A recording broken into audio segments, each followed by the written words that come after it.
Je vais te dire une phrase que j'aurais aimé entendre plus tôt. Certaines personnes ne sont pas dérangées par tes échecs. Elles sont dérangées par tes progrès. Oui.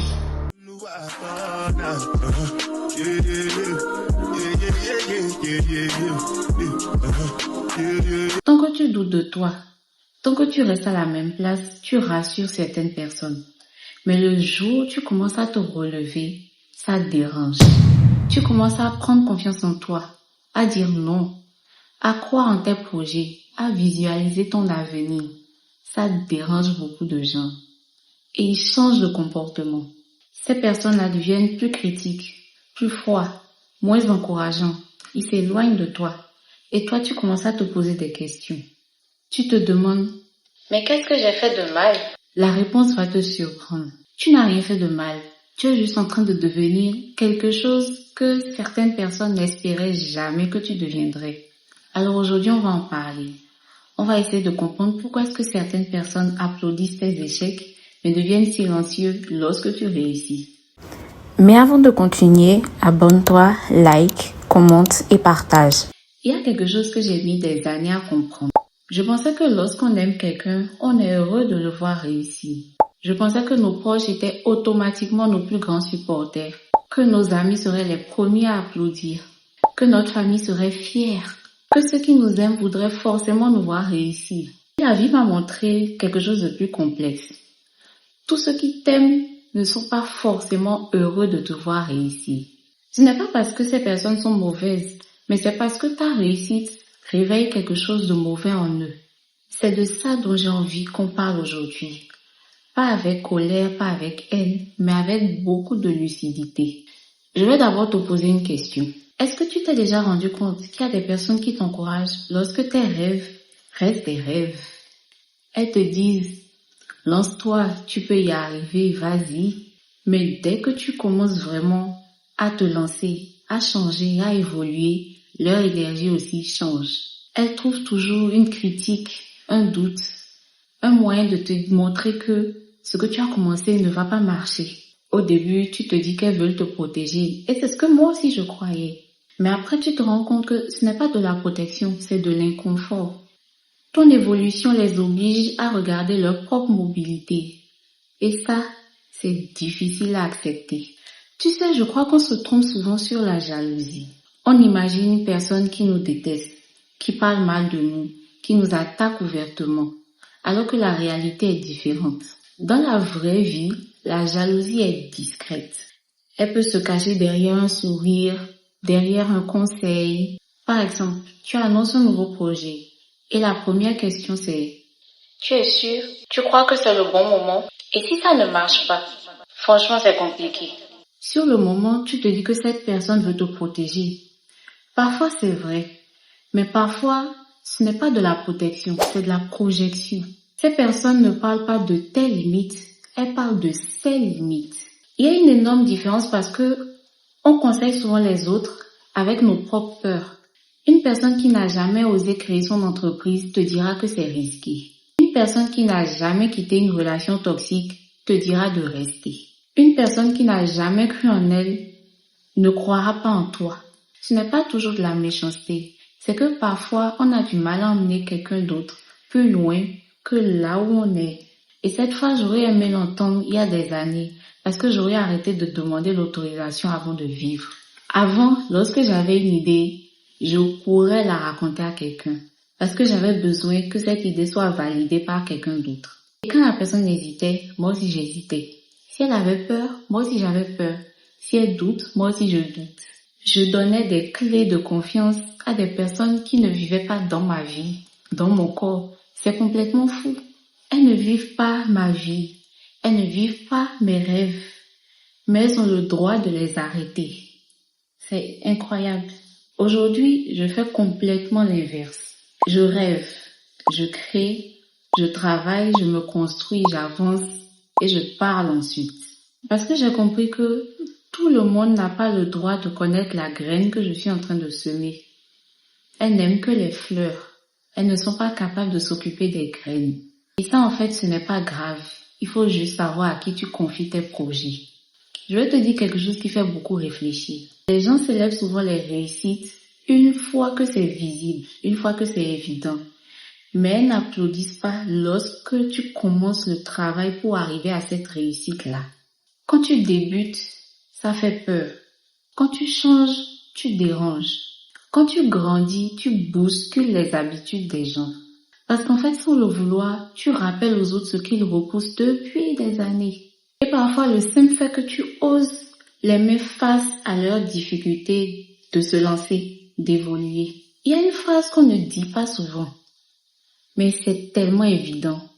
Toutes les personnes qui t'aiment n'aiment pas forcément ce que tu es en train de devenir quand tu réussis. Cette phrase fait mal parce qu'on aimerait croire que l'amour seul suffit, qu'il faut être une bonne fille, une bonne sœur, une bonne amie, une bonne collègue. Mais ça ne suffit pas. La vie est beaucoup plus compliquée que ça. Imagine, tu étais avant le type de personne qui dit oui à tout. Tu es disponible, tu aides, tu conseilles, tu es toujours là pour les gens. Et un jour tu dis non, je ne peux pas. Qu'est-ce qui se passe? Certaines personnes comprennent. Elles comprennent que tu as envie de changer d'habitude, tu as envie de changer de mode opératoire, d'évoluer. Mais d'autres ne comprennent pas. Elles se disent que tu es égoïste, que tu ne leur accordes plus du temps, que tu n'es plus là pour eux, que tu as changé. Ces personnes ont l'impression de perdre quelque chose. Pas de te perdre toi, mais de perdre le contrôle qu'elles avaient sur toi. C'est là où les remarques commencent. Tu as changé. Avant, tu étais différente. Le succès t'est monté à la tête. Toi, tu n'as plus de temps pour les gens. Et dans ce cas-là, tu sais ce que je réponds aujourd'hui? Oui, tu n'as plus de temps. On devrait arrêter de voir le changement comme une trahison. Changer, ce n'est pas renier les autres. C'est se retrouver soi-même, se sauver soi-même. Malheureusement, les personnes qui évoluent sont obligées de décevoir l'ancienne version que les autres avaient d'elles. Et c'est normal parce que si tout le monde est satisfait de toi, c'est que tu fais passer le besoin des autres avant le tien. Imagine, tu te lances dans un projet que tu rêves depuis des années. Tu économises, tu te formes, tu travailles, tu te lances. Et lorsque tu l'annonces avec le sourire, tu t'attends à ce qu'on dise « Je suis fière de toi ». Mais à la place, silence. Ou bien tu entends « On verra bien ». Ce ne sont pas des insultes, ce ne sont pas des encouragements non plus, mais c'est des petits mots qui éteignent la flamme que tu avais en toi. Et c'est pour ça que aujourd'hui je fais très attention. Je regarde les gens qui applaudissent les premiers pas que je fais, les gens qui m'encouragent, les gens qui restent avec moi, qui me boostent, me donnent des idées. Parce que célébrer quand tout le monde le fait, c'est bien. Mais encourager quand personne ne sait, quand personne n'y croit, c'est là le vrai soutien. Certaines personnes ne veulent pas que tu échoues. Elles veulent que tu ne les dépasses jamais. Et ce n'est pas la même chose. Imagine deux personnes qui marchent côte à côte depuis des années. Elles ont les mêmes habitudes, les mêmes discours, les mêmes peurs, les mêmes doutes, les mêmes craintes.